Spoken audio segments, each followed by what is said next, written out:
start off, we'll be talking about the Electoral College, but to get into the Electoral College, and before we talk about what that is, we need to understand what the census is.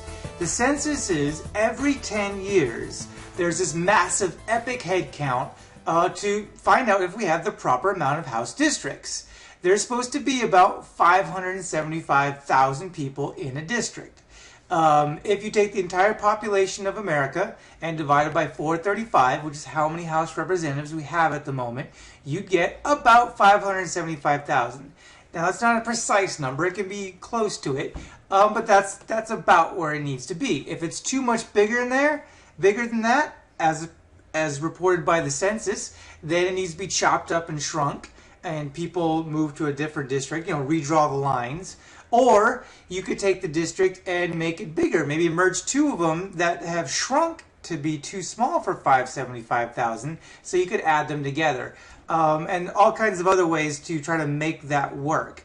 And the Congress can redraw districts any way they want, as long as there's 575,000 people. The Electoral College. So the census not only counts up population determined, do we have the proper amount of representatives, and are we, the equally balanced representation wise, it also determines how many electors go to the Electoral College. What is the Electoral College? Well, it's kind of complicated. See, you vote for president, you're not really actually voting for president. You're actually voting for this team of electors. And when you vote for, say, Barack Obama or John McCain, or in the last election, Mitt Romney, you're voting for someone else to vote for them.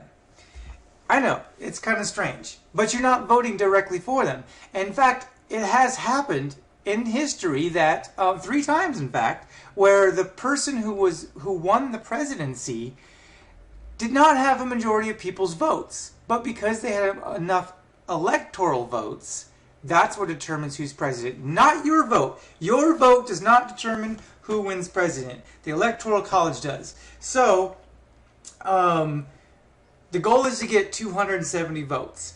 Each party, Republican and Democrat, and all other parties too, but they kind of don't get enough votes to matter. They pick a number of electors that is equal to, in each state, number of representatives plus number of senators. So the number of senators is always 2, plus the number of representatives, which is always at least 3. So each state gets at least 5 electors or more. That's how many electors a state is worth, and each party will select a number of electors for their team for that state. And they do this for all 50 states. Still with me? Okay. Now, when you vote for a candidate, whatever candidate gets the most votes, all those electors from that presidential candidate's team now get to actually choose the president. Now, those electors take a pledge when they receive this job to vote whatever the people say. But they don't have to. So let's say California. California has been a very strongly Democratic-leaning state for a long time. A Republican has not won the state for president in many, many, many, many, many years. So what usually happens is most people vote for a Democrat, and the Democrat wins all electoral votes in the Electoral College. Okay, but remember, they're voting for electors, so it is possible those electors, even though vast majority of Californians are voting Democratic, it is possible those electors could say, well, I pledged to vote where the people wanted me to, but I don't feel like it. I'm not going to. I'm going to vote for the other guy that nobody wants. And there's nothing wrong with that. Well, there's something very wrong with that, but it's not illegal. It's totally legit. That's how the presidential election system is set up. All other elections that you participate in, you vote for whoever you want to win, and the guy or girl with the most votes gets elected. Not for president. You vote for electoral voters, and then they vote on who's going to be next president. I am not making this up. You don't vote for president. You vote for someone else to vote for president, and they do it, and that's what's called the Electoral College. It's not a place of education. It's just a meeting place for these electors to come together and vote whoever they pledge to. Now, they always have. No one has ever broken their pledge that we know of in history. So far, it's worked out. But it could go against us because there's nothing stopping them. They could just do it.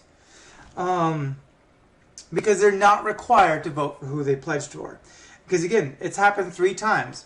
Rutherford B. Hayes, George W. Bush, both won, and John Quincy Adams. All 3 of those guys all won the presidency, even though they did not get as many votes as the other guy from the people, because they figured out how to win electoral votes. And a big part of that is gerrymandering, which hopefully you'll watch the video on.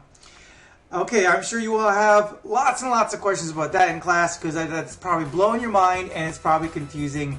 And it is confusing. A lot of people don't know this, don't get it, and don't understand it.